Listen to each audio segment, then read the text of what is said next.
बोलो सतगुरुदेव की जय हो। तो यहाँ कहते हैं यह भूल पड़ी हुई से हमारा कि हम साधु की परिभाषा ही नहीं समझ पाए, साधु के बारे में हम जान भी नहीं पाए। और तुलसीदास भी कहते हैं जो संत ने पहचान लेगा कि मत कान पा हाथ धर लूंगा जिसने संत पहचान लिया। संत का पहचानना ही मुश्किल है, मुक्ति दूर नहीं है। कहते हैं शब्दा लाल तो परख है जौहरी और शब्दा परख है साध, कबीर परख ले साध ने ताका मता आगाध। जो साधु को परख लेगा ना वो तो फिर कहना ही केस है। तो इसी प्रकार हमने हर पहलू पर, हर बात पर यहाँ पर सत्संग के अंदर नजर दौड़ानी होगी। हेलो। हाँ जी। हाँ जी, फोन किया था आपने?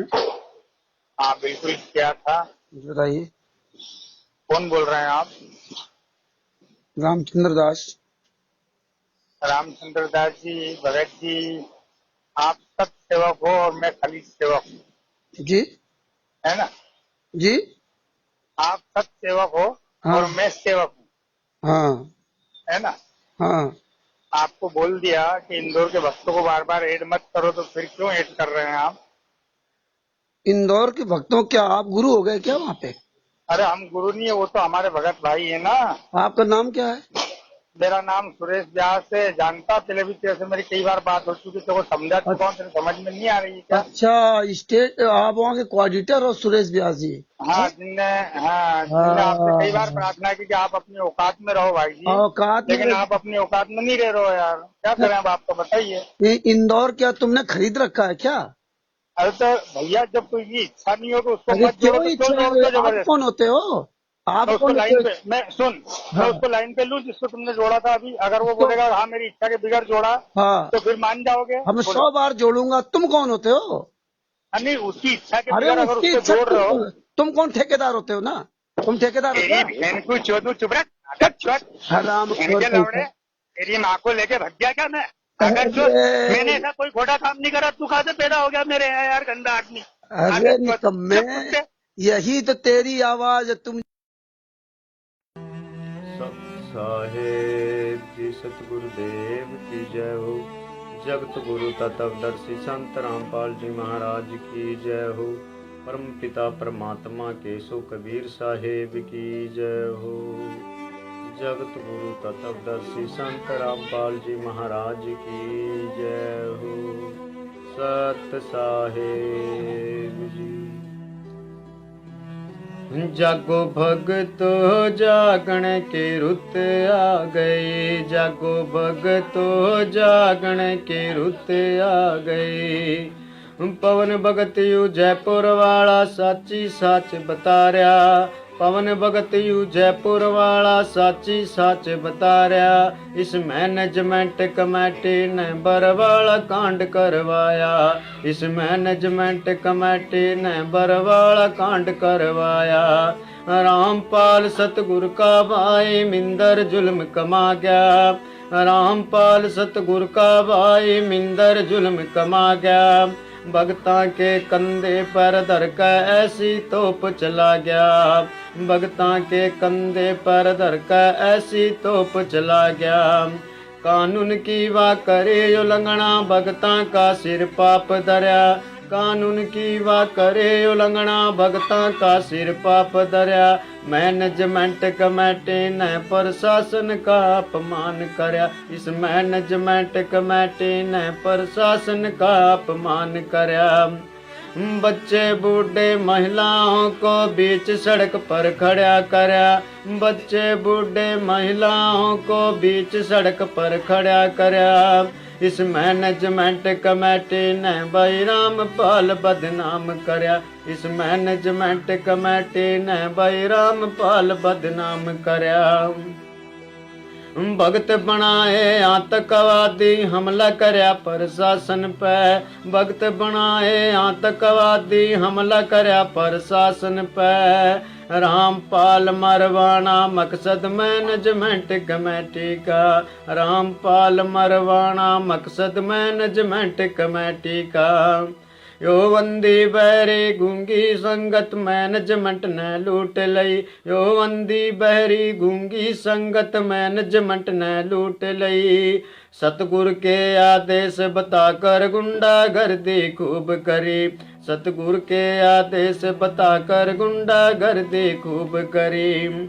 बरवाड़े में रामपाल को मरवाने की तैयारी थी। बरवाड़े में रामपाल को मरवाने की तैयारी थी। उम्र कैद भी करवाने में मैनेजमेंट की साजिश थी। उम्र कैद भी करवाने में मैनेजमेंट की साजिश थी।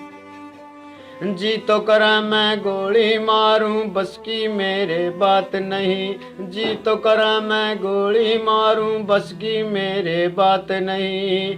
इस मैनेजमेंट कमेटी की वाइब कोई औकात नहीं। इस मैनेजमेंट कमेटी की वाइब कोई औकात नहीं।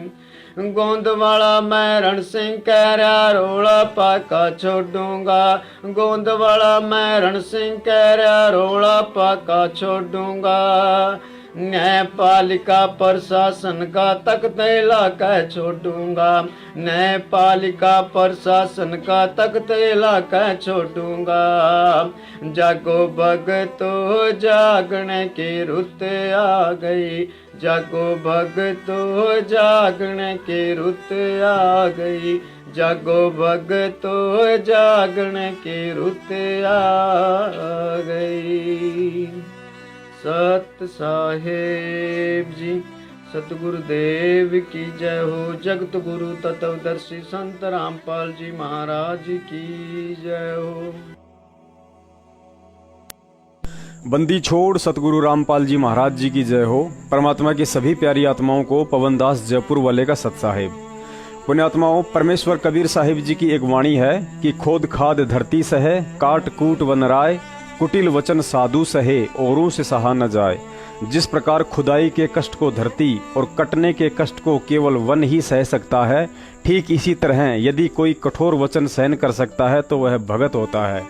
काल प्रेरित दुष्ट आत्मा चाहे कितना ही भक्ति और भगत बनने का ढोंग करे, लेकिन एक दिन अपना असली रंग अवश्य दिखा देती है।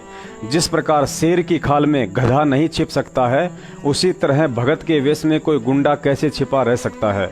समय आने पर वह स्वयं ही अपनी औकात और पहचान करवा देता है कि संत रामपाल जी महाराज जैसे परम संत से तत्व ज्ञान उपदेश व सार नाम तक लेने के बाद भी मैं रहा गधे का गधा।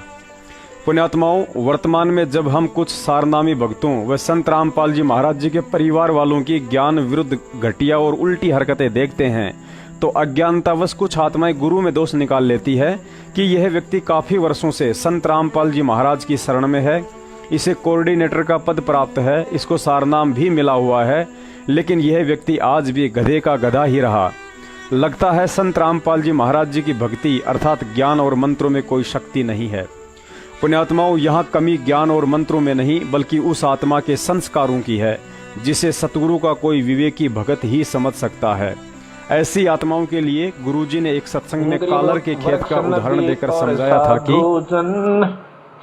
तीनवा एक स्वभाव, जल नहावे फल वृक्ष दे, साध लखावे दाव। ये कब बोल रहा है?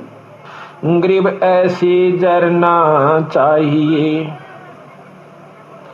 जो गन हर जल में सब ही ऊपर बरसता, ना दिल द्वेष स्नेह। कि ऐसा विश्वास चाहिए जैसे बादल होते हैं बारिश हो से, वह नो नहीं देखता कि ये कालर का खेत है, इसमें वर्षा करने का कोई फायदा नहीं है और ये बढ़िया स्थान से इस पर बरसों। इसी प्रकार संत होते हैं, सत्संग के अंदर सम्मान ज्ञान देते हैं। इसी प्रकार जिस प्रकार बारिश सब पर होती है, लेकिन कालर का जो खेत होता है उपजाऊ नहीं होता, वो उसमें उस पानी भी खारा हो जाता है, काम नहीं आता। इसी प्रकार अच्छी जगह जो बारिश होती है, उपजाऊ जमीन पर उसमें फसल होती है। सत्संग सबको सुनाया जाता है, जो भाग्यवान जीव हैं, जो परमात्मा के अधिकारी हंस हैं, उनके ऊपर असर होता है, बाकियों पर नहीं होता। बल्कि कड़वास आती है उनको, वो कालर का खेत निपजदा नहीं। इस सत्संग में गुरुजी ने जिस कालर के खेत का उदाहरण दिया है वह कालर का खेत गुरु गद्दार सतलोक आश्रम मैनेजमेंट हरियाणा संत रामपाल जी महाराज जी के नकली बेटा बेटी, भाई, जमाई, पत्नी, जिला व स्टेट कोऑर्डिनेटर, नामदान संचालक व कुछ मायाधारी मस्करे हैं। गुरुजी ने बताया कि हंस और बगुला दिखने में एक जैसे ही प्राणी लगते हैं, लेकिन उनकी पहचान उस समय होती है जब भूख लगने पर हंस मोती चुगता है और बगुला मछली। बरवाला कांड से पहले हमें हर कोई वह व्यक्ति जो संत रामपाल जी महाराज जी से उपदेश प्राप्त था, गले में लॉकेट और हाथ में रक्षा सूत्र बांधता था, हमें भगत ही नजर आता था। लेकिन असल में आज पता चल रहा है कि उन भक्तों में से कितने ऐसे हैं जो आज राजनीति की गंदी गलियों में लोट लगाते हुए गुरु गद्दार सतलोक आश्रम मैनेजमेंट वालों के तलवे चाट रहे हैं, और कितने ऐसे हैं जो अपने उन भाइयों को गंदगी से निकालने के लिए उसी काल एजेंट सतलोक आश्रम मैनेजमेंट वालों से माँ बहन की गालियां और मार खा रहे हैं। परम पूज्य सतगुरु रामपाल जी महाराज जी ने सतवादी राजा हरिश्चंद्र की कथा सुनाई थी। इस कथा को लोग सदियों से सुनते सुनाते आ रहे हैं, लेकिन वास्तव में इन कथाओं के मर्म और इनमें छुपे गूढ़ रहस्यों को तत्व ज्ञान और तत्वदर्शी संत के अभाव में चाहे लाख बार सुन लीजिए, किसी के भी समझ में नहीं आ सकता है कि वास्तव में यह कथा क्या संदेश देना चाहती है। आज 25 साल से संत रामपाल जी महाराज जी ने जितनी भी कथा सुनाई है, उनके भक्तों के लिए उन कथाओं को अमल में लाने का समय केवल आज वर्तमान है। ये कथाएं उन्होंने मनोरंजन के लिए नहीं, बल्कि इन कथाओं में छिपी शिक्षाओं को आधार बनाकर भक्ति मार्ग में आने वाली बाधाओं से बचने के लिए सुनाई थी। गुरुजी ने बताया कि राजा हरिश्चंद्र भगवान विष्णु जी के उपासक और एक सतवादी राजा थे। उनके सत और वचन के आगे देवता लोग भी नतमस्तक थे। देवताओं के राजा इंद्र को चिंता होने लगी कि यदि राजा हरिश्चंद्र के सत को नहीं तोड़ा गया तो तेरी इंद्र की गद्दी खतरे में आ सकती है। यह सोचकर इंद्र सहित सभी देवताओं ने एक प्लान बनाया कि ऐसा कौन है जो पृथ्वी लोक पर जाकर राजा हरिश्चंद्र के सत को तोड़ सके। भगवान विष्णु जी के पास जब यह बात पहुंची तो विष्णु जी ने कहा कि यह तुम्हारा व्यर्थ प्रयत्न होगा, क्योंकि राजा हरिश्चंद्र मेरी शरण में है और उसका सत तोड़ना कोई साधारण काम नहीं है। बाकी तुम्हारी मर्जी, चाहो तो कोशिश करके देख लो। इंद्र ने इस काम के लिए नारद जी को चुना, तो नारद जी ने भी ऊपर हाथ खड़े कर डाले कि राजा हरिश्चंद्र भगवान विष्णु जी की शरण में है और उसके सत को डिगाना मेरे बस की कतई बात नहीं है। अंत में देवताओं की झूठी निंदा चुगली के चलते विश्वामित्र जी ने यह बीड़ा उठाया और गुरुजी ने बताया कि विश्वामित्र जी ने अपनी सिद्धि शक्ति से राजा हरिश्चंद्र जी को राज्य विहीन कर डाला। मात्र 100 असरफियों के लिए पुत्र, पत्नी और स्वयं राजा हरिश्चंद्र जी की बाजार में बोली लग गई। अंत में पुत्र की मौत हो गई, पत्नी पागल हो गई, स्वयं ने कालिया नामक मुर्द फरोश बनकर शमशान घाट पर मुर्दे जलाने का काम करना पड़ा। पुण्यात्माओं, राजा हरिश्चंद्र को ना ही तो तत्व ज्ञान था, ना ही उन्हें कोई पूर्ण तत्वदर्शी संत प्राप्त था और ना ही पूर्ण परमात्मा की शरण में था। लेकिन उसके उपरांत विश्वामित्र की घोर कष्टदायी सिद्धियां भी राजा हरिश्चंद्र के सत अर्थात भक्ति और विश्वास को डगमग नहीं कर पाई। और विष्णु जी को भी अपने भगत पर इतना अटल विश्वास था कि उन्होंने सर्व देवताओं को कह दिया था कि राजा हरिश्चंद्र मेरी शरण में है। उसके विश्वास को डिगाना काठ की हथौड़ी से लोहे को काटने जैसा है। संत रामपाल जी महाराज जी के मुख कमल से कही गई ये कथा आज यही शिक्षा देती है कि उन लाखों लोगों को चुल्लू भर पानी में डूब के मर जाना चाहिए जो अपनी गंदी जुबान से कहते हैं कि मैं जगत गुरु तत्वदर्शी परम संत सतगुरु रामपाल जी महाराज जी का भगत हूँ, और दूसरी तरफ काल एजेंट सतलोक आश्रम मैनेजमेंट हरियाणा के इशारों पर सारे के सारे भक्ति विरुद्ध कर्म कर रहे हैं। उन कृतघ्नी खुर्दगर्ज लोगों को भी डूब के मर जाना चाहिए जिन्होंने संत जी के जेल जाते ही गुरु विमुख होकर नकली सार शब्द के लालच में दूसरे काल प्रेरित पंथों की अज्ञानता वाली गंदगी में नाक रगड़ना शुरू कर डाला। विचार करो, जब त्रिलोकी विष्णु जी को भी आध्यात्मिक नियम अनुसार अपने भगत के ज्ञान और विश्वास की परीक्षा लेनी पड़ती है, तो सतलोकी कबीर साहिब जी कैसे इस नियम को तोड़ सकते हैं। और आज संगत की वही परीक्षा चल रही है। मात्र 3 लोक के भगवान विष्णु को अपने भगत और उसके ईमान पर इतना विश्वास था कि उन्होंने देवताओं को भी चैलेंज कर दिया कि तुम मेरे भगत का सत नहीं तोड़ सकते, और अंत में सभी देवताओं को मुंह की खानी पड़ी। लेकिन आज संत रामपाल जी महाराज जी के तत्व ज्ञान प्राप्त लाखों भक्तों का एक 2 कौड़ी के सतलोक आश्रम मैनेजमेंट हरियाणा ने उन्हीं के फर्जी आदेश बताते हुए जगह जगह कांग्रेस को वोट डलवाकर उनका सत्य ही नहीं बल्कि भक्ति, ईमान, धैर्य और विश्वास सबको चकनाचूर करके गुरुद्रोही की श्रेणी में खड़ा कर डाला। क्योंकि जिस कांग्रेस सरकार ने 2006 में आर्य समाजियों के इशारों पर क्रोथा कांड करवाकर संत रामपाल जी महाराज जी को 22 महीने जेल में प्रताड़ित किया था, आज उसी कांग्रेस को समर्थन व वोट दिलवाकर संत रामपाल जी महाराज जी के गद्दार भाई महेंद्र भगोड़े ने लाखों भक्तों को गुरुद्रोही बना डाला। सत पर रहकर राजा हरिश्चंद्र ने तीनों लोकों में अपने इष्ट भगवान विष्णु जी का मान बढ़ाया था, लेकिन आज लाखों अंध भक्तों ने सतलोक आश्रम मैनेजमेंट के इशारों पर गंदी राजनीति का हिस्सा बनकर अपने सतगुरु संत रामपाल जी महाराज व उनके तत्व ज्ञान का 21 ब्रह्मांडों में सबके सामने मजाक बना दिया। आज लाखों अंध भक्तों की महामूर्खता पर देवता लोग भी ठहाके मार मार कर हंस रहे होंगे कि राजा हरिश्चंद्र जैसे एक त्रिलोकी उपासक के सामने लाखों सतलोकी उपासक आखिर कैसे एक एक करके फेल होते जा रहे हैं। आज हिसार जेल में यदि किसी पुलिस वाले ने गुरुजी से सवाल कर लिया कि महाराज जी, आप जेल में जब भी मौका मिलता है हमें तो तत्व ज्ञान का उपदेश देने लग जाते हैं, और बाहर एड़ी से चोटी तक आपके तत्व ज्ञान में डूबे हुए भगत राजनीति की गंदी गलियों में सुअर की तरह नाक रगड़ते हुए गुल्ली डंडा खेल रहे हैं, तो सोचो गुरुजी उन्हें क्या और कैसे शर्मिंदगी भरा जवाब देते होंगे।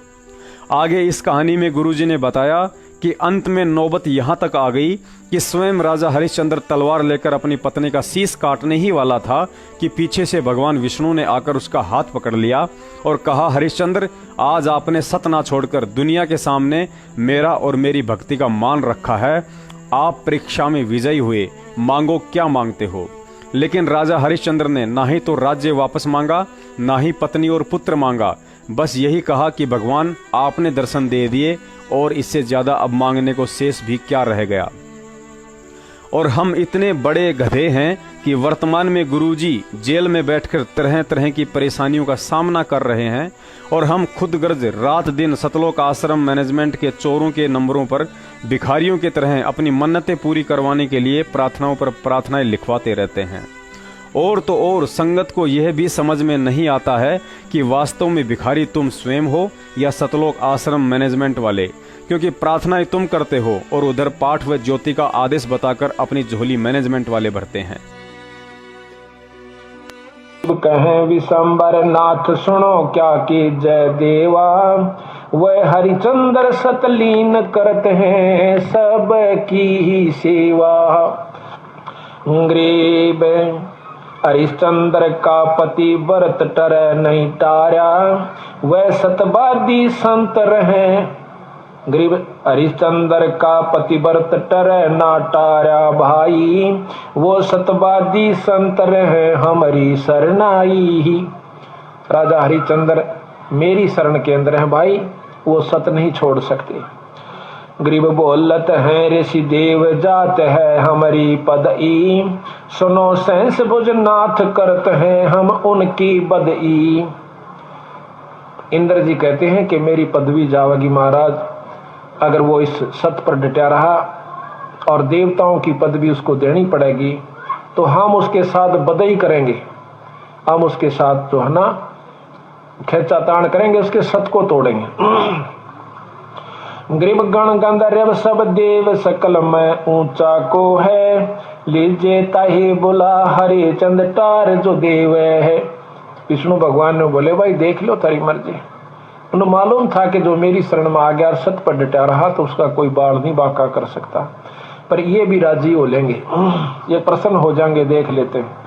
गरीब नारद मुनि ऋषि देव कहे सुन त्रिभुवन नाथा, हरिचंद्र सत ना जावे तुमसे संग विधाता।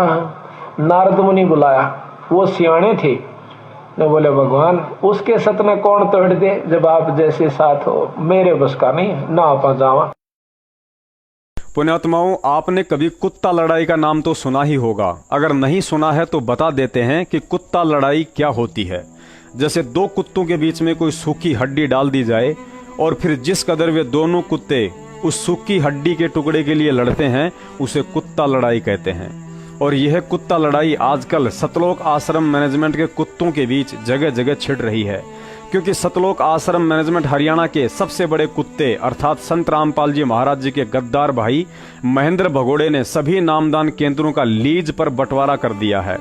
महेंद्र ने एक नामदान केंद्र की बोली 1 लाख रुपया महीने में लगाकर छोड़ दी है। मतलब जिस भी व्यक्ति को नामदान केंद्र खोलना है तो उसे महीने का 1 लाख रुपया सतलोक आश्रम मैनेजमेंट हरियाणा को जमा करवाना है, और बाकी जितना भी ऊपर का दान धर्म आता है उसे नामदान केंद्र वाला स्वयं रखेगा। जब से 1 लाख रुपया महीने में नामदान केंद्रों का बंटवारा हुआ है, तब से नामदान केंद्र वालों ने अधिक से अधिक दान इकट्ठा करने के चक्कर में संगत को भी बांटना शुरू कर दिया है। उदाहरण के लिए, यदि चंडीगढ़ की संगत डेरा बस्सी वाले नामदान केंद्रों पर जाकर 2 रुपया दान कर देती है, या डेरा बस्सी की संगत चंडीगढ़ वालों के व्हाट्सएप ग्रुप में जुड़ जाती है, तो तुरंत वहां के जिला कोऑर्डिनेटरों व नामदान केंद्र वालों की आपस में कुत्ता लड़ाई छिड़ जाती है कि तूने हमारी संगत को डेरा बस्सी वाले ग्रुप में कैसे जोड़ लिया, और बीच में बेवजह संत रामपाल जी महाराज जी को डाल देते हैं कि गुरु जी का आदेश है कोई भी भगत नया व्हाट्सएप ग्रुप नहीं बनाएगा। जिस जिले की संगत है वह केवल उसी जिले के कोऑर्डिनेटर के द्वारा बनाए गए व्हाट्सएप ग्रुप में रहे। यदि उस जिले के ग्रुप से बाहर निकल गई तो नाम खंड हो जाएगा। मुझे डर तो इस बात का है कि कल को गुरु जी का यह आदेश ना आ जाए कि कोई भी भगत शादी नहीं करेगा। जिस जिले की संगत है शादी केवल उसी जिले का कोऑर्डिनेटर ही करेगा, और बाकी सभी भक्तों ने पांडवों की तरह उसके घर एक एक रात्रि जाकर सेवा देनी है।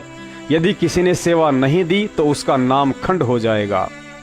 अरे अकल के अंधो, तुम जिस परम संत का आदेश बताकर संगत के बाद अब आपस में ही अपने स्टाफ को मूर्ख बना रहे हो, वह परम संत तो अपने तत्व ज्ञान से पूरे विश्व की सीमाओं को मिटाकर पूरी मानव जाति को प्रेम की डोर से बांधना चाहता है, और तुम गधों ने उसके भक्तों को ही जिलों की सीमाओं में बांधना शुरू कर दिया। संत रामपाल जी महाराज जी की तरफ से भाड़ में जाए तुम्हारे व्हाट्सएप और फेसबुक के ग्रुप। संत रामपाल जी महाराज तो उस समय से यह ज्ञान प्रचार कर रहे हैं जब तुम्हारी इस फेसबुक और व्हाट्सएप के जन्मदाताओं का भी जन्म नहीं हुआ था। अभी तो तुम लोग माया की भूख में इस संगत रूपी सूखी हड्डी के लिए लड़ रहे हो, लेकिन याद रखना एक दिन यही सूखी हड्डी अर्थात जागती हुई संगत तुम्हारे गले की हड्डी बनकर तुम्हें घुटनों के बल बैठने पर मजबूर करेगी। साहेब जी कैसे को? ठीक है जी, बढ़िया जी, दया परमात्मा की जय बंदी छोड़ की। और भगत जी वो प्रेम भगत जी को आपका मैसेज किया था कुछ हाँ। वो मैसेज के बारे में। हाँ हाँ हाँ हाँ जी हाँ जी हाँ। तो क्या भगत जी, क्या उसमें किसने बोला है गुरुद्रोहियों का ये जगत और भगत में? अच्छा, किसने बोला है? आपके पास मैसेज है वो वाला? इसमें है मैसेज, आप वाले में है, मेरे पास नहीं है, आप वाले में है, चंडीगढ़ वाले में पता नहीं। हाँ हाँ, उसमें मैं आपको मैसेज फॉरवर्ड कर रहा हूँ, वो हाँ। मैसेज दोबारा देखना भगत जी, ठीक है जी। हाँ। उसमें गुरुद्रोही किसने बोल रखा है जी, ठीक है जी, कहाँ पे है गुरुद्रोही लिखा हुआ? नहीं, पहले वाले में था, जब पहले मैंने बात की थी। हाँ, बहुत पहले था ना भगत जी। हाँ। और उस वक्त भी मैंने उस वक्त फिर वॉइस मैसेज भी डाला था कि भगत जी ऐसे कोई दिक्कत नहीं है, वो भक्तों का ग्रुप है ना जी। हाँ, तो आप जब बात बता रहे हो ना, तो मेरी बात सुनो, उसी के बेस पर आपने फिर दोबारा फिर डाला। ये फ्रैक्चरबाजी नहीं भक्तों के अंदर होती है, भक्तों के अंदर तो भक्ति वाली बात होनी चाहिए। किसी भी ग्रुप में कोई शामिल हो रहा, कोई बात नहीं है, कोई बात नहीं, क्योंकि यहाँ हमारे चंडीगढ़ से भी है, यहाँ हमारे हिमाचल के भी आते हैं, पंजाब के भी आते हैं, चारों तरफ से आते हैं हमारे पास, और सभी के कॉन्टेक्ट हैं, और सभी मिलजुल के हमारी सारी संगत, इतनी संगत है जो पंचकुले की है, हरियाणा की है, जो डेरा बस्सी सत्संग में जाती है। क्यों भाई, वहाँ जा नहीं सकती? ठीक है, जा सकती है ना। तो ग्रुपों में क्या दिक्कत होगी, न्यू बता।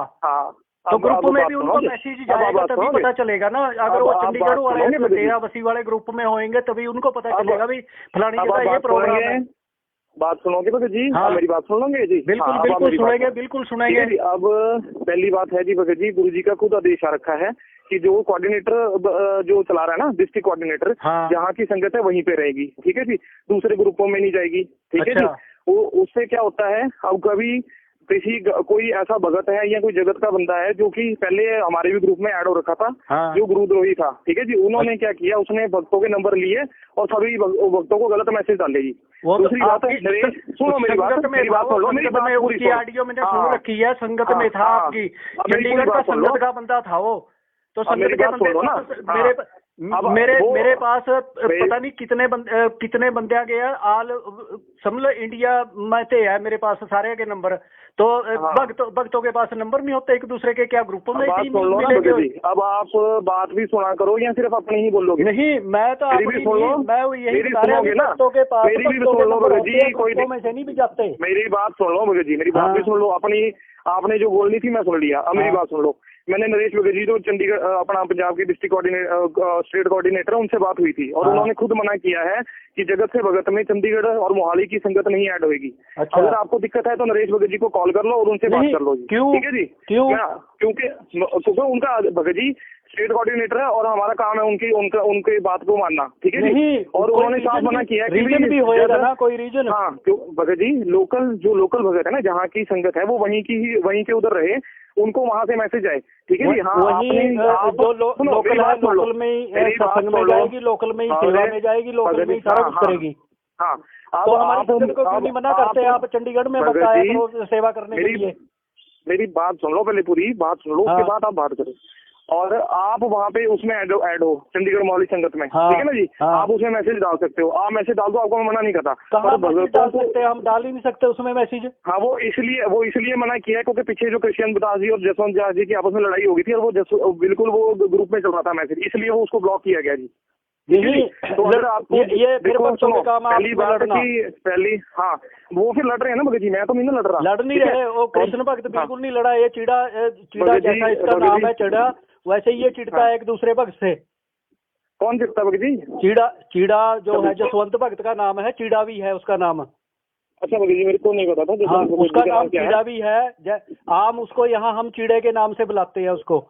चलो भगत जी, आप जो मर्जी बुलाओ, मैं आपको मना नहीं कर रहा भगत जी, पर जो मेरे को आप नरेश भगत जी से बात कर लो। अगर वो कहते हैं कि भी वहाँ की संगत वो उधर रहे तो मैं बिल्कुल आपको मना नहीं करता। ठीक है? अरे यार, मारे तो कोई भी ना रहे हम मानो कहीं किसी ते संगत कोई तेरी चंडीगढ़ वाली संगत या मोहाली वाली संगत माने कुछ नहीं लेना है, लेकिन मैसेज जो है ना वो सही डालो। भगत जी, ना संगत आपकी है ना मेरी है। नहीं, ये आपकी है संगत, चंडीगढ़ वाली आपकी संगत है, हमारी तो कोई नहीं है।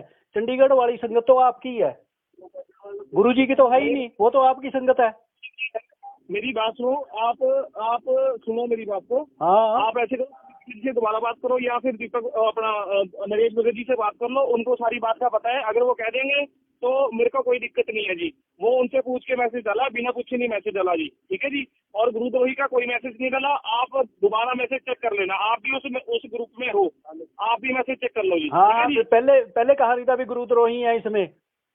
भगत जी पहले कहा था, उसके बाद फिर समझ गए उसको। तो उसी बेस पर अब डाला आपने भी इसमें। पहले तो आपने वॉइस डाल दिया था भी कोई दिक्कत नहीं है रहो, तो उसी बेस पर है ना भी इसमें पता नहीं कहाँ के द्रोही इसमें ऐड हुए हुए है, उसी बेस पर आपने अब मैसेज डाला। ये मैसेज जो डाला दोबारा पढ़ लो, आपको समझ आ जाएगी उसमें मैसेज क्या डाला हुआ है। अपनी संगत को भाई साहब अपने पास रखो, कहीं ना जाने दो, दूसरी संगत को भी ना घुसने देना। जो परमात्मा की संगत है इधर सेवा करने आती है उसको मत आने दिया करो अपने सत्संगों में और या इधर मोहाली चंडीगढ़ में। भगत जी, मेरी संगत नहीं है, गुरुजी की संगत है। नहीं, ये तो आपकी हो संगत है जी, ये आपकी हो है जो चंडीगढ़ मोहाली की है। गुरुजी की संगत तो सीमाओं के अंदर नहीं है, कहीं भी सीमाओं के अंदर नहीं बंधती ना। गुरुजी ने सीमाएं रखी हैं। गुरुजी ने तो ये भी बोल रहे हैं अभी, ये जो पाकिस्तान की चीन वाली सभी सीमाएं मिटाऊंगा मैं। भगत जी, पर गुरुजी का जो आदेश है मैंने वो मानना है, जिसमें अगर गुरुजी ने कोई आदेश दिया वो उसकी अवहेलना मैं नहीं कर सकता। ठीक है जी? आपने करनी है, आप शौक से कीजिए। ठीक है जी? कर ले यार, गुरुजी की अवहेलना तो ये भी है। एक भगत ने मुझ दास से कहा कि भगत जी, संगत इतनी मूर्ख हो सकती है, मुझे तो आज बरवाला कांड के बाद पता चल रहा है। एक तरफ तो हम गुरुजी को सतवादी कहते हैं और दूसरी तरफ बरवाला कांड के बाद उसी सतवादी के मुख कमल से कही गई बातों को मानने से इनकार भी कर रहे हैं, जिन्होंने साफ साफ कहा है कि बरवाला कांड करवाने वाली राष्ट्रीय समाज सेवा समिति मेरी नहीं है और मुझे भी आश्रम में रोक के रखा हुआ था। झूठे कैसे हैं आपके ऊपर? आपके गुंडे इतने खड़े थे वहाँ पे, हजारों आदमी हरियाणा पुलिस से। मेरे नीचे राष्ट्रीय समाज सेवा समिति नहीं तो आपकी समिति है। अरे आपकी समिति है बाबा, आप अपने आप को। अरे जिस गुरु गद्दार राष्ट्रीय समाज सेवा समिति के लिए संत रामपाल जी महाराज जी ने मना कर दिया कि यह समिति मेरी नहीं है, तो फिर उनके भक्तों की कैसे हो सकती है। लेकिन फिर भी आज 90% भगत अंधे, गूंगे और बहरे की तरह उसी राष्ट्रीय समाज सेवा समिति के तलवे चाट रहे हैं। अंधे होकर उसी समिति को दान दे रहे हैं, उसी समिति के फर्जी नामदान केंद्रों पर पाठ और ज्योति का पैसा देकर कर्म बिगाड़ रहे हैं, क्योंकि वह पैसा राजनीति में लग रहा है। उसी समिति के इशारों पर हिसार जाकर पुलिस, पब्लिक और कोर्ट को परेशान दुखी करके गुरुजी को उम्र कैद की सजा तक करवा डाली। और तो और उसी राष्ट्रीय समाज सेवा समिति द्वारा छापी जा रही मिलावटी और अश्लील भाषा युक्त पुस्तकें समाज में बांटकर गुरुजी को बदनाम कर रहे हैं और फिर भी कहते हैं कि हम भगत हैं। इन सतलोक आश्रम मैनेजमेंट वालों ने जीने की राह पुस्तक के पेज नंबर 146 और कबीर सागर के सरलार्थ पेज नंबर 204 पर यह लिखकर तो हद ही पार कर डाली कि सतलोक में भी मैथुन क्रिया से संतान उत्पत्ति होती है, जैसे यहाँ आप और हम करते हैं। लेकिन फिर भी भक्तों के कान पर जूं तक नहीं रेंग रही है। लगता है सतलोक आश्रम मैनेजमेंट वालों ने धोखे से संगत के दिमाग की नसबंदी कर डाली है।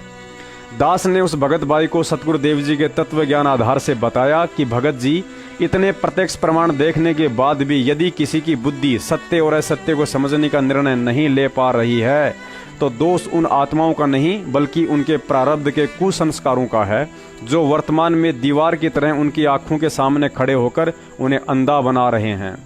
गुरुजी ने बताया कि जब भगत की परीक्षा का समय आता है तो काल अपने एजेंटों के माध्यम से कुछ इस तरह से अज्ञान की धूल भरी आंधी चलाता है, जिसमें केवल वही भगत थोड़ा थोड़ा रास्ता देख सकता है जिसने परमात्मा के तत्व ज्ञान रूपी हेलमेट को पहन रखा हो। बाकी तो इस काल की आंधी में आंखें भी नहीं खोल सकते हैं।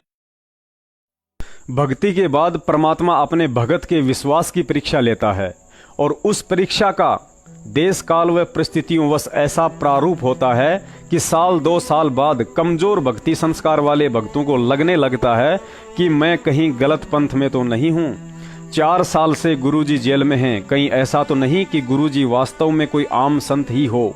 गुरुजी के विषय में दुनिया भर के काल प्रेरित पंथ और जगत वालों के भ्रमित विचार सुन सुनकर भगत को लगने लगता है कि शायद ये लोग सही तो नहीं कह रहे हैं, और वह अज्ञानी आत्मा सतगुरु से दूर होकर अपना कर्म बिगाड़ जाती है। गुरुजी ने बताया कि पतिव्रता औरत का पति यदि 2 वर्ष के लिए विदेश चला जाए और किसी कारणवश वह निर्धारित समय पर स्वदेश नहीं लौटता है, तो पड़ोस वाले भी उस औरत के विश्वास को तोड़ने में कोई कमी नहीं छोड़ते हैं। हो सकता है तेरे पति की मौत हो गई हो सकता है किसी औरत से शादी करके वहीं बस गया हो। इतने वर्ष हो गए, जब उसे ही तेरी चिंता नहीं है तो फिर तू क्यों दिन रात उसी की राह देखती है। अभी तेरी उम्र ही क्या है, ऊपर से औरत की जात, बिना मर्द के सहारे कैसे इतना लंबा जीवन कटेगा। तू हाँ करे तो मेरी मौसी का एक लड़का है, खुद का कारोबार है, लाखों का बैंक बैलेंस है, जिंदगी में तुझे दुखी नहीं होने देगा, बोल करूं बात। गुरुजी ने बताया यदि वह औरत पतिव्रता होगी और अपने पति के विचारों व उसूलों से परिचित होगी तो दुनिया की बातें इस कान से सुनेगी और दूसरे कान से निकाल देगी। और ऐसी पतिव्रता औरत का विश्वास परमात्मा कभी टूटने भी नहीं देता है, चाहे उसके पति के रूप में उसे एक दिन स्वयं ही क्यों न आना पड़े। प्रहलाद भगत जैसी पतिव्रता आत्मा को अपने इष्ट विष्णु जी पर अटल विश्वास था, लेकिन मुसीबत आने पर विष्णु जी तो नहीं आ पाए, लेकिन कबीर साहिब जी ने स्वयं नरसिंह रूप धारण करके अपने भगत के विश्वास और भक्ति को कायम रखना पड़ा। श्री कृष्ण जी तो नहीं आ पाए, लेकिन द्रौपदी के विश्वास और भक्ति संस्कारों के आगे कबीर साहिब जी को अपनी आत्मा की इज्जत रक्षा के लिए स्वयं ही आना पड़ा। राजा हरिश्चंद्र के विश्वास और सत्य के आगे अंत में भगवान विष्णु को भी विवश होकर उन्हें दर्शन देने ही पड़े।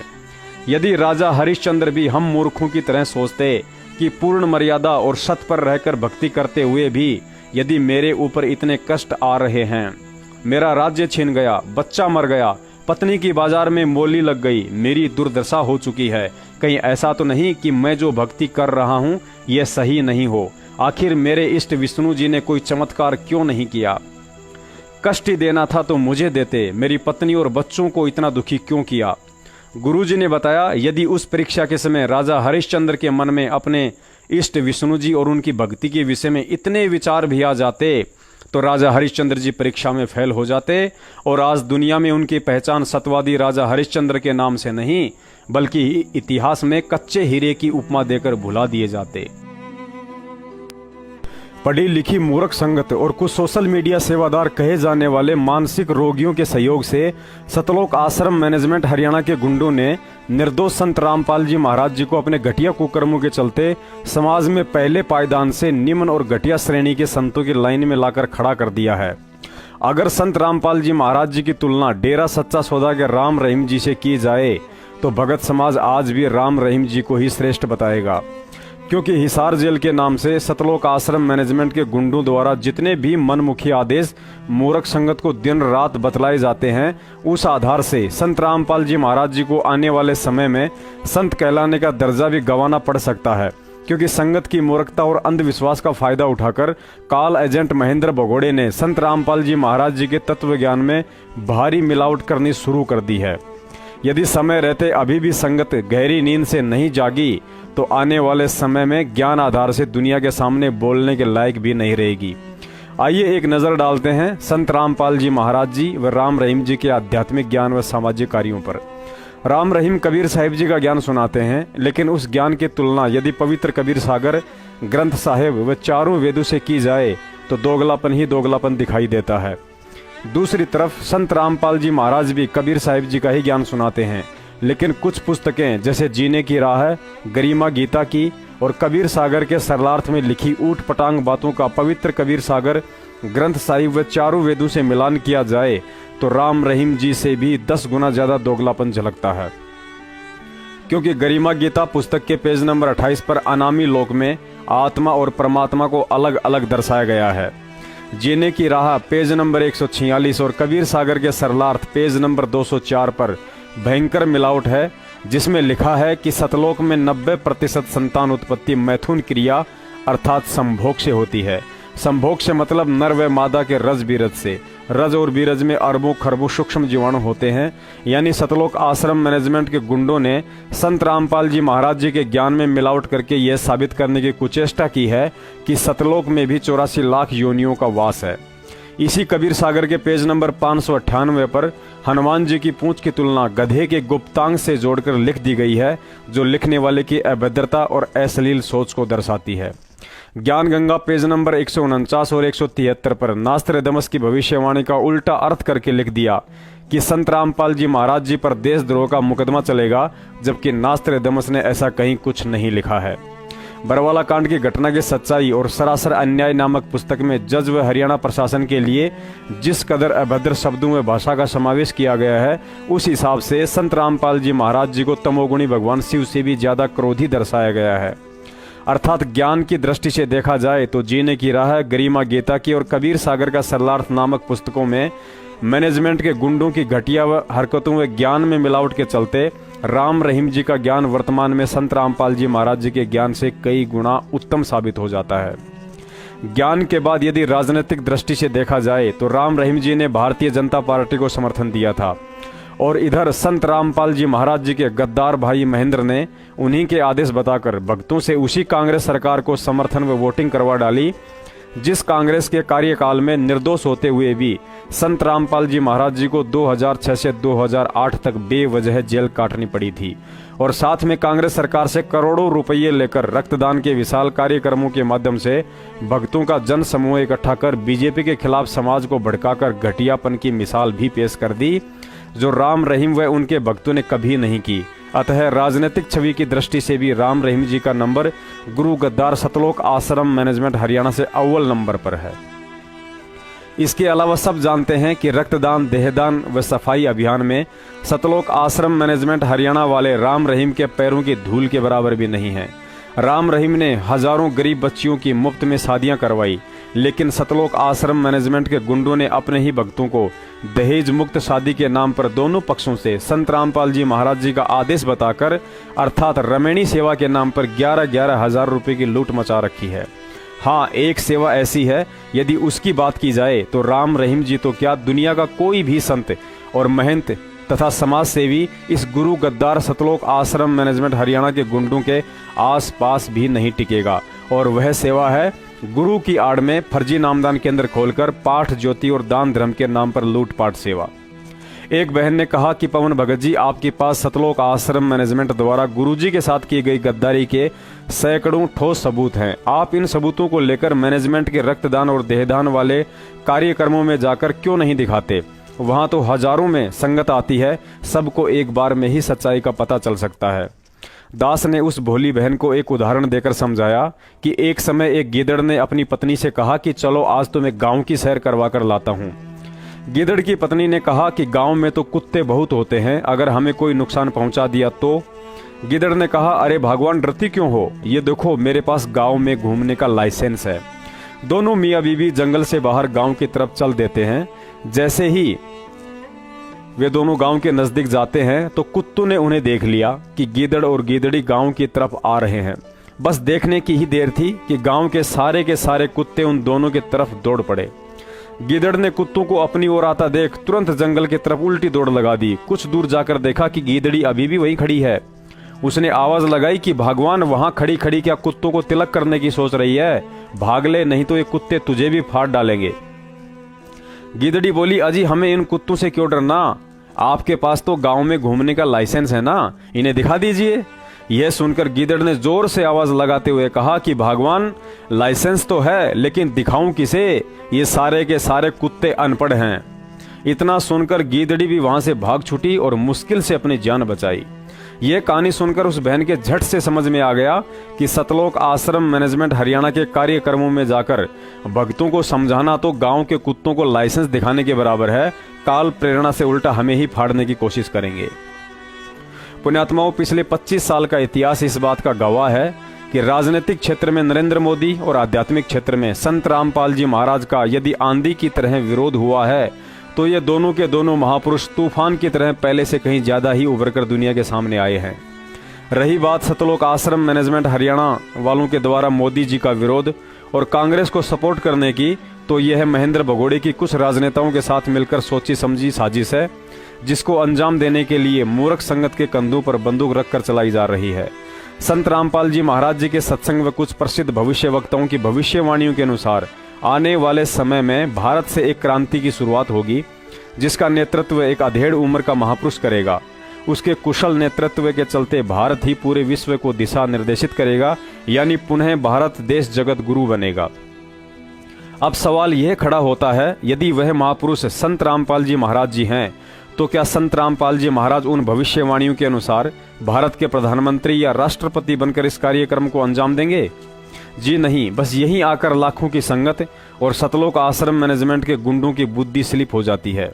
संत रामपाल जी महाराज जी ने भक्ति मार्ग के हर सवाल व समस्याओं का समाधान अपने तत्व ज्ञान आधार से सत्संगों व पुस्तकों में लिख रखा है, लेकिन दुविधा यह है कि सतलोक आश्रम मैनेजमेंट वाले तो उन्हें एक सामान्य संत मानते हैं, जिस कारण उनकी बुद्धि उनके प्रवचनों को समझ नहीं सकती है, और संगत के पास इतना समय नहीं है कि इन पुस्तकों को समय निकालकर पढ़ सके, क्योंकि संगत को तो पढ़ने के बजाय इन पुस्तकों को समाज में बेचकर अपने पुण्य बनाने की जल्दी ज्यादा रहती है।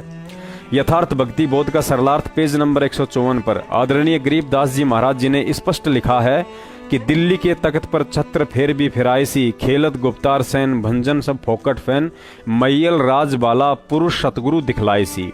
सरलार्थ में लिखा है कि भारत की राजधानी दिल्ली के तख्त अर्थात गद्दी पर बैठेगा, उसके सिर पर पुराने राजा महाराजाओं की तरह छत्र फिरेगा तथा राजा बनने वाले पुरुष को वह सतगुरु दिखलाएगा। अर्थात यहाँ स्पष्ट होता है कि वह सतगुरु स्वयं राजा ना बनकर किसी अन्य पुरुष को दिल्ली की गद्दी पर बैठाकर उसे मर्यादित तरीके से राज करने के लिए निर्देशित करेगा।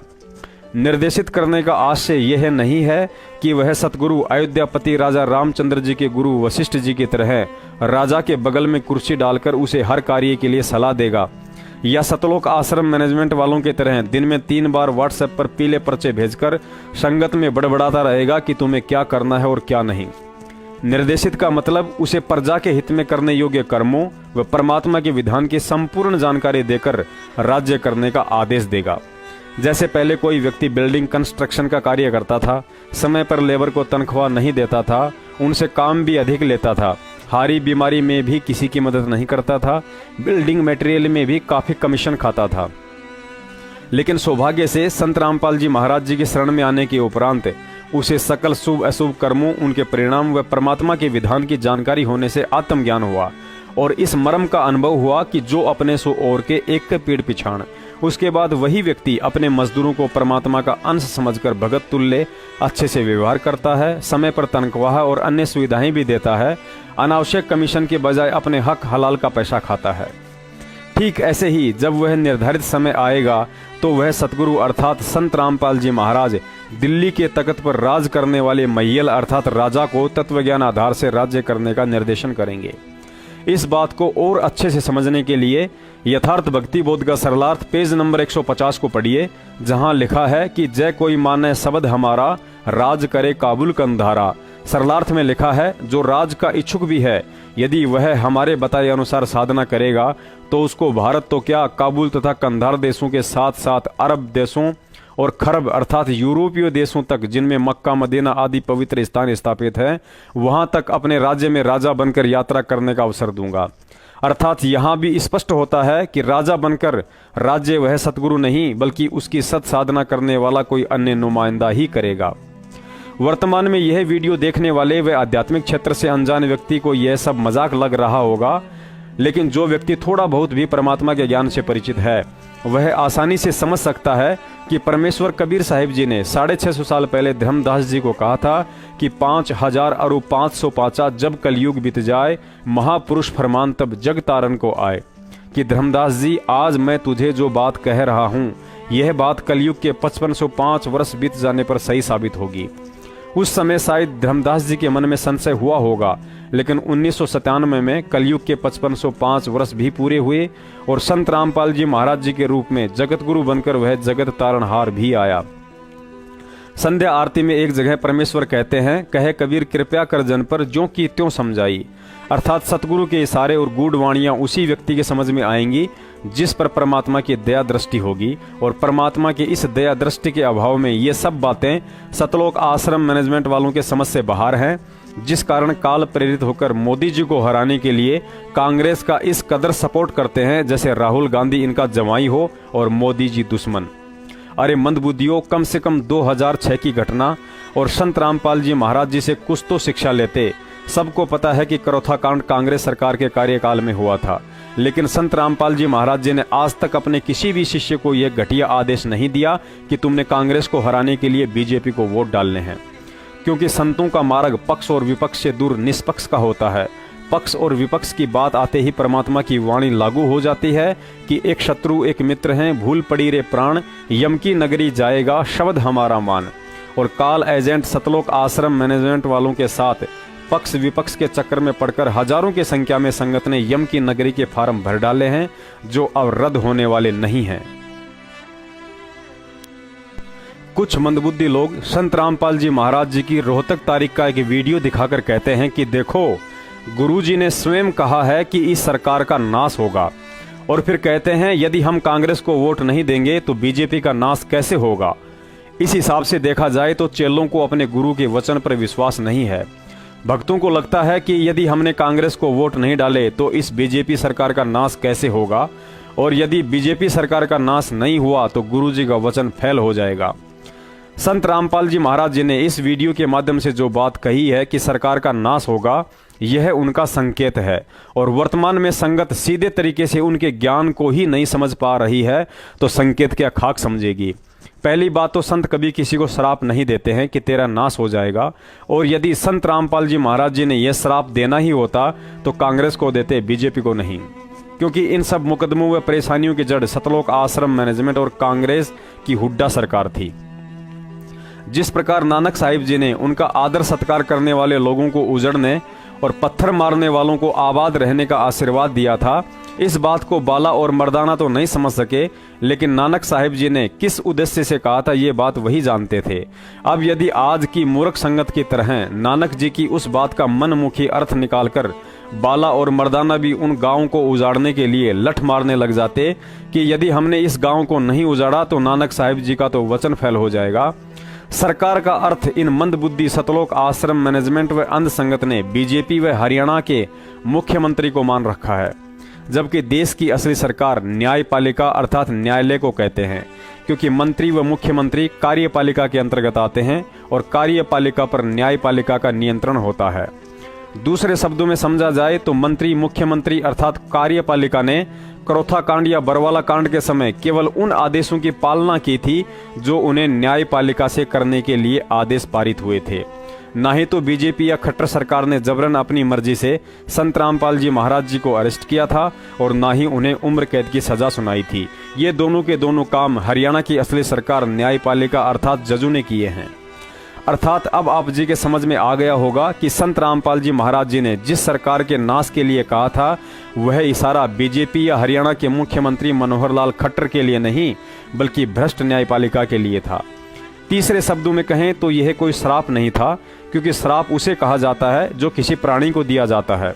यह श्राप सरकार अर्थात देश की भ्रष्ट न्याय व्यवस्था को दिया गया था तथा इसी श्राप के चलते उन सभी भविष्यवक्ताओं की भविष्यवाणियां भी सफल होंगी जो उन्होंने पूर्व में कर रखी हैं कि उस हिंदू संत की अगुवाई में राजनीतिक व न्यायपालिका में बैठी चांडाल चौकड़ी का खात्मा होगा। अन्यथा किसी भी भविष्यवक्ता की भविष्यवाणियां सफल नहीं हो सकती हैं। इसको और अच्छे से समझने के लिए अहिल्या का उदाहरण पर्याप्त है, क्योंकि गौतम ऋषि ने अपनी पत्नी अहिल्या को पत्थर की शिला बनाकर उसे त्रेता युग में रामचंद्र जी के पैर से छूने के बाद पुनः अहिल्या बनने तक का श्राप दिया था। अब विचार करें, यदि रामचंद्र जी त्रेता युग में ना आते और उन्हें वनवास ना मिलता और जंगल में घूमते घूमते उस शिला पर पैर ना रखते तो गौतम ऋषि की वह भविष्यवाणी कैसे सफल होती।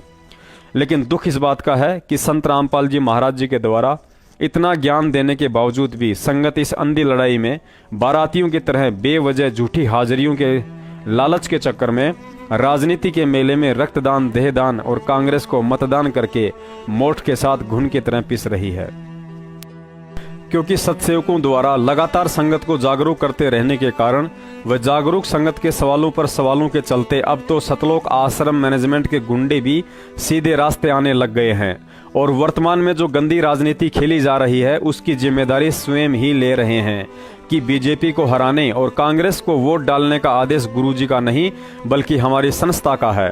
नीचे यह ऑडियो सुनकर मूर्ख संगत ने आंखें खोल लेनी चाहिए, क्योंकि आने वाले समय में भक्तों को हिसार भेजने के आदेश, भक्तों से रक्तदान, देहदान करवाने के आदेश व संगत को मूर्ख बनाते हुए फर्जी नामदान केंद्र खोलकर पाठ व ज्योति के नाम से करोड़ों की लूट मार का जिम्मा ये लोग अपने ऊपर ही लेने वाले हैं कि गुरुजी का ऐसा कोई आदेश नहीं था। 4 साल से यह सब आदेश हमारी संस्था राष्ट्रीय समाज सेवा समिति की तरफ से ही महेंद्र भगोड़े के कहने पर भक्तों को दिए जाते थे।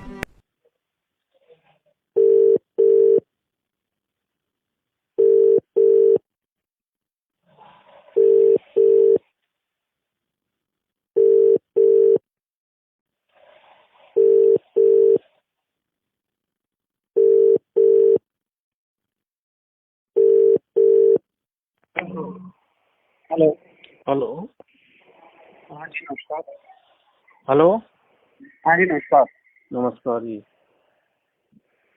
आपका एक ये व्हाट्सएप पे ये आया है फोटो, उसमें आपका नंबर लिखा है। हाँ। ये सतलोक आश्रम जो है हाँ के नाम से। हाँ जी वहीं से बात कर रहे हैं। है। अच्छा, वहीं से बात कर रहे हैं जी। ये लिखा है इसमें इनको मतलब बीजेपी को हराने वाली को इसको वोट करना है। हाँ जी मतलब किसकी तरफ से आया है ये? जो ये है इसमें आपको एक येलो कलर के पेज पे मिला होगा ना। हाँ जी, येलो कलर के पेज पे लिखा होगा। हाँ येलो कलर पे। हाँ, ये हमारी संस्था की तरफ से है जी। नहीं, गुरु जी की तरफ से है, संस्था की तरफ से है? हमारी संस्था की तरफ से है, गुरु जी की तरफ से नहीं, हमारी संस्था की तरफ से है। और जो बीजेपी को हरा सके उनको वोट देना है। अच्छा, ठीक है। हाँ, बीजेपी के विरोध में है और किसी के पक्ष में नहीं है। ठीक है, हम ये पर्सनली नहीं बोलते कि हम उनको वोट दो, लेकिन इस बीजेपी की सरकार नहीं आनी चाहिए, इसके हम विरोध में हैं। तो बीजेपी को कैसे पता चलेगा कि कौन हरा सकता है? वैसे कैसे मालूम चलेगा अपन को? क्या अपन को कैसे मालूम चलेगा कि कौन पार्टी बीजेपी को हरा सकती है? आपके स्टेट आप जुड़े हैं गुरु जी से? तो आपके जो स्टेट कोऑर्डिनेटर हैं, कहाँ से बोल रहे हैं आप? सवाई माधोपुर, राजस्थान से। आपके स्टेट कोऑर्डिनेटर प्रकाश जी हैं, तो प्रकाश जी से आप बात कीजिए। ठीक है। मतलब गुरु जी का आदेश तो नहीं है ना? प्रकाश जी से आप बात कर लीजिएगा, पूरी इन्फॉर्मेशन वो दे देंगे आपको। तो आप ये ऐसी क्यों, मतलब गुरु जी के आदेश, मतलब गुरु जी ने कभी ऐसा सत्संग में बताया नहीं? आपके हमने बता दिया कि जो बीजेपी को हरा सके उसको वोट देना है। तो ये भी बताओ फिर आप किसको देना है वोट, ये भी तो बताओ। ज्यादा मैं बता तो रहा हूँ, अगर ज्यादा जानकारी चाहिए तो आपके स्टेट कोऑर्डिनेटर प्रकाश जी हैं, आप प्रकाश जी से बात कीजिए। ये कौन सी बात है, ये आपको पता नहीं क्या? अरे भाई साहब, आपके कोऑर्डिनेटर हैं जो आपकी स्टेट में जो मैनेज कर रहे हैं, आप उनसे बात करो ना, वो बताएंगे आप आपको। गुरु जी के आदेश के सत्संग में ऐसे कभी बताया नहीं भी इसको देना है नहीं देना। पुण्यात्माओं, गधे को गधा इसलिए कहा जाता है कि उसका मालिक उसे चाहे खाना दे या ना दे, उसे 8 घंटे काम में लगाए रखे या 24 घंटे, उसे लठ मारे या आराम दे, वह सब कुछ चुपचाप सहन करता रहता है, क्योंकि वह गधा है। हाल ही मध्य प्रदेश के सारनामी गुंडे विष्णु तेली ने संगत को कांग्रेस के मुख्यमंत्री कमलनाथ का आशीर्वाद दिलवाने के लिए एक कार्यक्रम में बुलवाया। कमलनाथ और कमलनाथ के कमांडो चमड़े के जूतों सहित गुरुजी की फोटो के आगे उस पवित्र स्थान से गुजरे जहां भगत अपने सतगुरु को दंडवत प्रणाम करते हैं। उसके बाद स्टेज पर भी जूतों सहित ही चढ़ गया।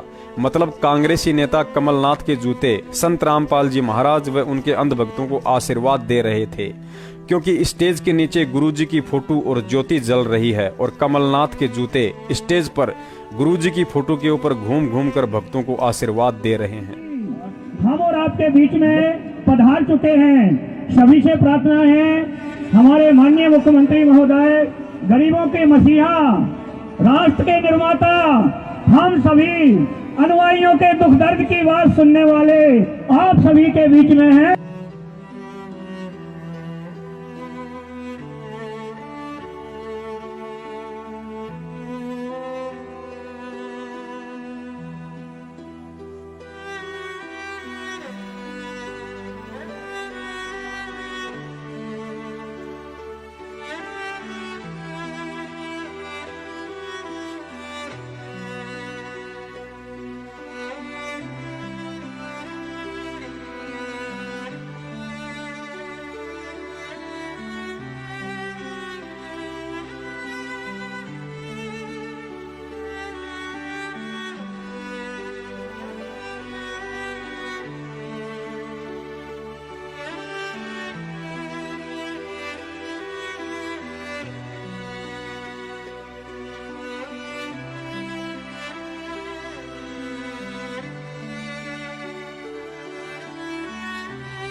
लेकिन अफसोस की बात तो यह रही कि वहां बैठे लाखों गधों में से किसी की भी यह कहने की हिम्मत नहीं हुई कि कमलनाथ जी, हम जिसे भगवान मानते हैं, वे संत रामपाल जी महाराज भी जब आश्रम में स्टेज पर आते थे तो नंगे पैरों आकर पहले अपने पूज्य गुरुदेव व कबीर साहिब जी को दंडवत प्रणाम किया करते थे, और आप दंडवत तो दूर की बात, जूतों सहित संतों के स्टेज पर खड़े हैं।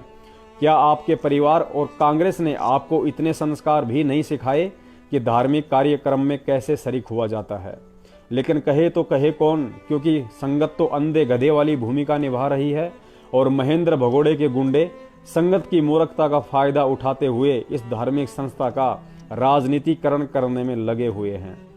संत रामपाल जी महाराज जी ने एक सत्संग में कहा था कि बच्चों, कभी भूलकर भी किसी राजनेता या पार्टी का समर्थन मत करना, क्योंकि हम जिस भक्ति मार्ग पर चल रहे हैं, यह दास रामपाल इस मार्ग का डॉक्टर है और तुम मरीज। तुम अभी नहीं समझ सकते कि क्या सही है और क्या गलत, लेकिन दास जैसा कहे वैसे चलते रहना।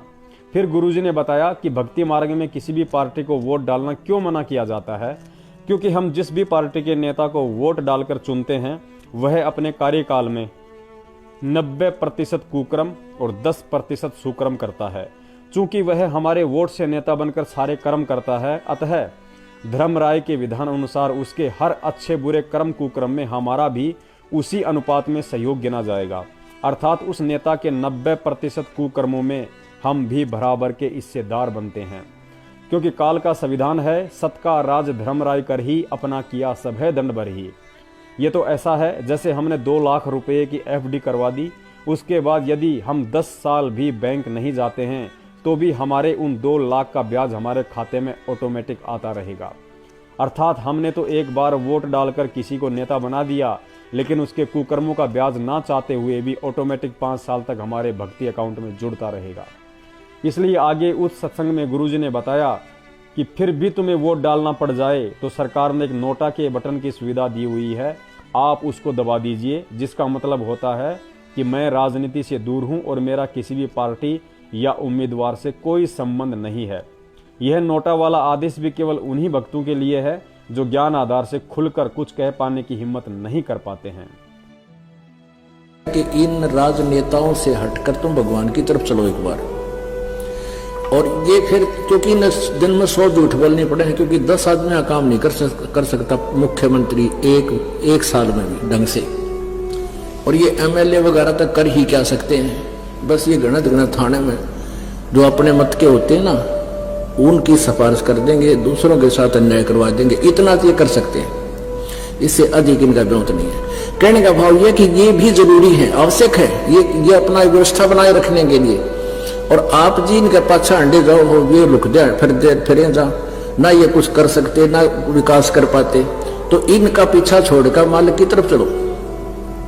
अब जैसे एक राजा था, वो विशेष बात होती है जिसके पास थोड़ा सा शारीरिक सुख हो जाए और घर में भी सुख हो, 2 पैसे हो जाए, वो बकवाद कराया करे। राजा लोग पहले शिकार खेलने जाया करते, यानी अपनी वो पहले तीर तैयार होया करते उन दोनों, तो ऐसे अपनी तीर प्रैक्टिस भी करते थे और मृगों को, जंगली जानवरों को मारते थे निशाने ले लेकर, और फिर उनको घसीट लाते थे। वो कुछ शेर शार रखा करते चिड़िया घर में, वहां डाल देते, कुछ आप खा लेते। तो ऐसे वो जंगल में घूम रहा था, रास्ता भूल गया, भूखा मरा था बुरी तरह। वो किसान खेतों में काम कर रहा था, वहां आ गया, उसने कहा भाई मैं बहुत भूखा हूं और भूख लगी है। तो किसान ने सारी रोटी उसको दे दी और भूखा मरा था, सारी खा गया। तो जब चलने लगा, उस राजा ने कहा मैं राजा हूं इस नगरी का, तेरा उपकार मैं भूल नहीं सकता, आपने मेरी जान बचाई है, ये मेरा कार्ड ले, और जब भी तू मुझे मिलने आवे मेरे पास आना, सीधा आ जाएगा, तुझे कोई नहीं टोकेगा। तो किसान एक दिन सोचा चल अपने मित्र से मिलाएं, और वह को सूखा पड़ गया, कुछ उसको राहत मांग के लावा। तो वहां गया तो राजा भी अपने बाहर आंगन में बैठा और ऐसे कोई क्रिया, अपना धार्मिक कोई अनुष्ठान कर रहा था, भक्ति कर रहा था।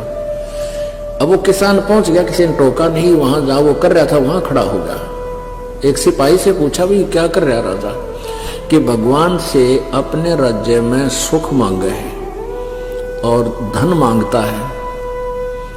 तो किसान बोला अरे तेरा गजब, ये मत भिखारी के पास आ गया, उल्टा चल पड़ा कि मैं तो इस मांगना था, यू आप भिखारी पाया मैंने, तो मैं उसी से क्यों ना मांग लूं जिससे ये मांग रहा है। वापस आ गया।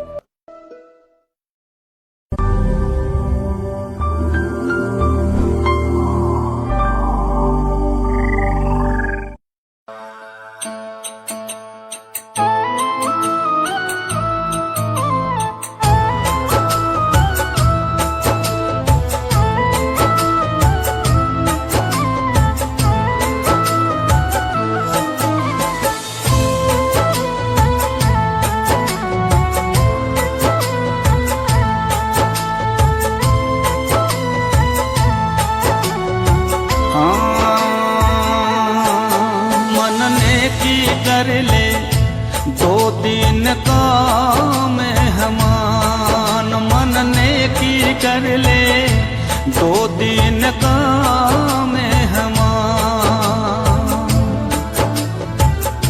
2 दिन का मेहमान, मन नेकी कर ले 2 दिन का मेहमान, मन नेकी कर ले 2 दिन का मेहमान।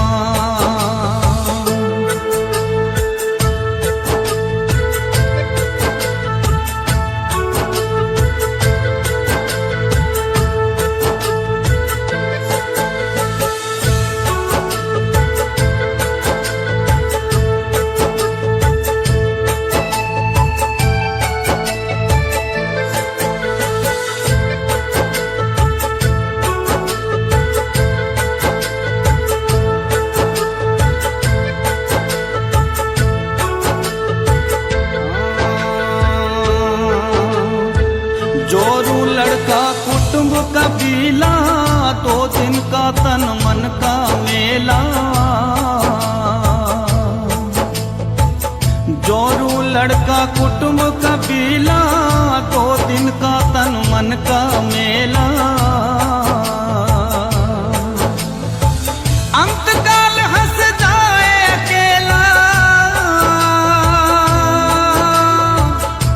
सज माया मंडान, मन ने की कर ले 2 दिन का मेहमान, मन ने की कर ले 2 दिन का मेहमान।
जिसके सिर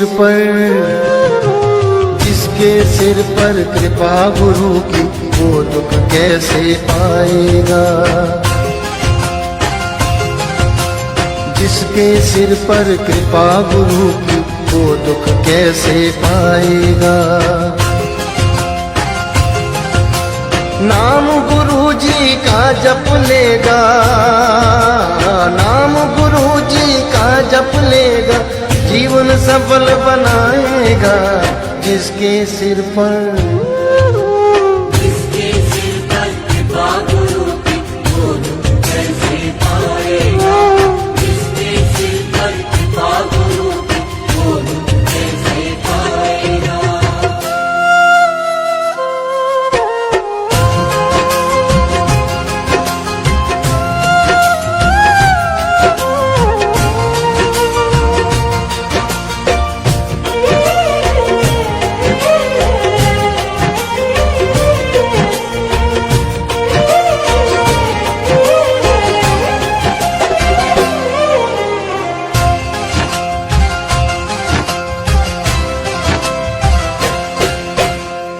आप सवारे आप सजाए, तेरे जीवन के सारे कष्ट मिटाए। आप सवारे आप सजाए, तेरे जीवन के सारे कष्ट मिटाए। पालनहारा सबसे न्यारा, नाम गुरु जी का सबसे प्यारा, सबसे प्यारा। बनकर ढाल दुखों की तेरे चमत्कार दिखलाएगा। बनकर ढाल दुखों की तेरे चमत्कार दिखलाएगा। नाम गुरु जी का जप लेगा, नाम गुरु जी का जप लेगा, जीवन सफल बनाएगा। जिसके